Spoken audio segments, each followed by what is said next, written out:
بسم اللہ الرحمن الرحیم۔ السلام علیکم رحمۃ اللہ وبرکاتہ۔ ثابت بنانی رحمۃ اللہ علیہ نے ایک مرتبہ فرمایا کہ مجھے معلوم ہے میرا رب مجھے کس وقت یاد کرتا ہے۔ لوگ ان کی یہ بات سن کر خوفزدہ ہو گئے۔ کسی نے عرض کیا کہ یہ بات آپ کس طرح جانتے ہیں کہ آپ کا رب آپ کو اس وقت یاد کر رہا ہے؟ فرمانے لگی کہ جب میں اسے یاد کرتا ہوں تو وہ مجھے یاد کرتا ہے۔ جو لوگ مجلس میں بیٹھ کر اللہ کا ذکر کرتے ہیں، فرشتے انہیں گھیر لیتے ہیں، رحمت الہی ان کا احاطہ کر لیتی ہے اور اللہ تعالیٰ ان کا ملائکہ سے تذکرہ کرتے ہیں۔ تو جو لوگ جمع ہو کر محض رضائے الہی کے لیے اللہ تعالیٰ کا ذکر کرتے ہیں، آسمان سے ایک پکارنے والا انہیں یہ خوشخبری سناتا ہے کہ اٹھو، تمہاری مغفرت ہوگی ہے، تمہارے گناہ نیکیوں سے بدل دیے گئے ہیں۔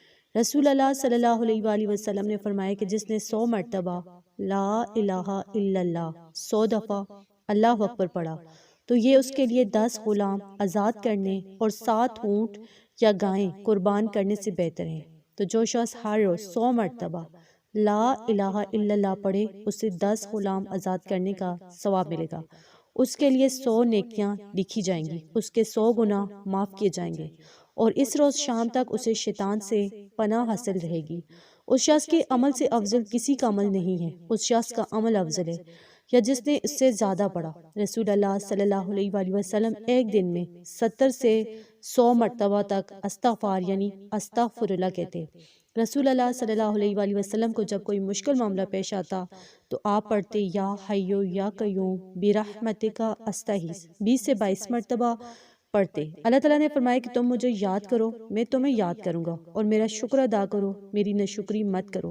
تو جو شخص ہر نماز کے بعد 33 مرتبہ سبحان اللہ، 33 مرتبہ الحمدللہ اور 34 مرتبہ اللہ اکبر پڑھے اور تو پھر اس کے ساتھ لا الہ الا اللہ وحدہ پڑھے تو اس کے تمام گناہ جو ہیں وہ بخش دیے جائیں گے، اگرچہ سمندر کے جاگ کے برابر ہوں۔ تو جو شخص ایک دن میں 100 مرتبہ سبحان اللہ وبحمدہ کہے گا تو اس کے تمام گناہ جو ہیں وہ معاف کر دیے جائیں گے، اگرچہ سمندر کی جاگ کے برابر ہوں۔ روایت میں کہ ایک شخص رسول اللہ صلی اللہ علیہ وآلہ وسلم کی خدمت میں حاضر ہوا اور عرض کی کہ مجھ سے دنیا نے رخ پھیر لیا ہے اور میرا ہاتھ تنگ ہو گیا ہے۔ تو رسول اللہ صلی اللہ علیہ وآلہ وسلم نے ارشاد فرمایا کہ فرشتوں کی نماز اور مخلوق کی تسبیح کیوں نہیں پڑھتے؟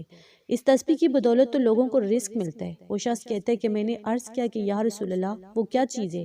فرمایا صبح صادق سے نماز فجر تک یہ تسبیح پڑھتے رہو، سبحان اللہ وبحمدہ سبحان اللہ العظیم۔ اگر تم یہ تسبیح پڑھو گے تو دنیا تمہارے پاس ذلیل و خوار ہو کر آئے گی اور اللہ تعالیٰ ہر لفظ سے ایک فرشتہ پیدا کریں گے جو قیامت تک یعنی کہ قیامت کے دن تک تسبیح پڑھتا رہے گا۔ اس کی تسبیح کا اجر ثواب جو ہے تمہیں ملے گا۔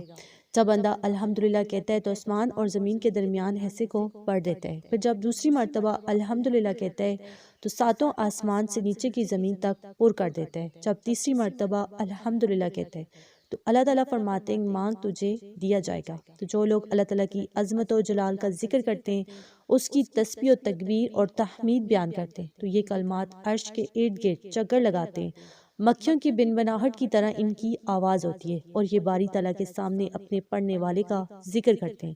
کیا تمہیں یہ پسند نہیں کہ باری تعالیٰ کے پاس تمہارا ذکر ہمیشہ ہوتا رہے؟ اور جب بندہ لا الہ الا اللہ ولا حول ولا قوت الا باللہ کہتا ہے، اللہ تعالیٰ فرماتے ہیں میرے بندے نے سچ کہا، گناہ سے بچنے کی طاقت اور اطاعت کے لیے قوت میرے سوا کسی کے پاس نہیں۔ تو جو شخص یہ کلمات موت کے وقت کہے گا اسے دوزخ کی آگ نہیں لگے گی۔ وہ مرد جو اللہ کو بہت زیادہ یاد کرنے والے اور یاد کرنے والی عورتیں، اللہ نے ان کے لیے بخشش اور بڑا اجر تیار کر رکھا ہے۔ اور اپنے رب کو صبح و شام یاد کرو، عاجزی اور خوف سے، اپنے دل میں بلند آواز کیے بغیر غافلوں سے نہ رہو۔ رسول اللہ صلی اللہ علیہ وآلہ وسلم نے فرمایا کہ اس شخص کی مثال جو اپنے رب کو یاد کرتے ہے اور جو اپنے رب کو یاد نہیں کرتا زندہ اور مردہ کی طرح ہے۔ رسول اللہ صلی اللہ علیہ وآلہ وسلم نے فرمایا کیا میں تمہیں وہ عمل نہ بتاؤں جو تمہارے سب اعمال سے بہتر، تمہارے درجات میں سب سے بلند اور تمہارے سونا چاندی خرچ کرنے سے بہتر ہے؟ تمہارے لیے اس سے بہتر ہے کہ تم اپنے دشمنوں سے ملو، تم ان کی گردنیں اتارو اور وہ تمہاری گردنیں اتاریں۔ تو صحابہ اکرام نے عرض کیا کہ کیوں نہیں؟ تو آپ صلی اللہ علیہ وآلہ وسلم نے فرمایا کہ اللہ تعالیٰ کا ذکر کرنا۔ عبداللہ بن بصر رضی اللہ عنہ فرماتے ہیں کہ ایک آدمی نے کہا یا رسول اللہ مجھ پر اسلام کے کمات بہت زیادہ ہوگی، آپ مجھے کوئی ایک چیز بتائیں جو میں مضبوطی سے پکڑ لوں۔ تو آپ صلی اللہ علیہ وآلہ وسلم نے فرمایا تیری زبان ہمیشہ اللہ کے ذکر سے تر رہے۔ تو میری دعا ہے کہ اللہ پاک ہم سب کو صبح شام اللہ کا ذکر کرنے کی توفیق عطا فرمائے، آمین۔ تو اگر آپ کو ویڈیو اچھی لگی اسے آپ نے لائک کرنا ہے، شیئر کرنا ہے اور چینل کو سبسکرائب کرنا ہے۔ جزاک اللہ۔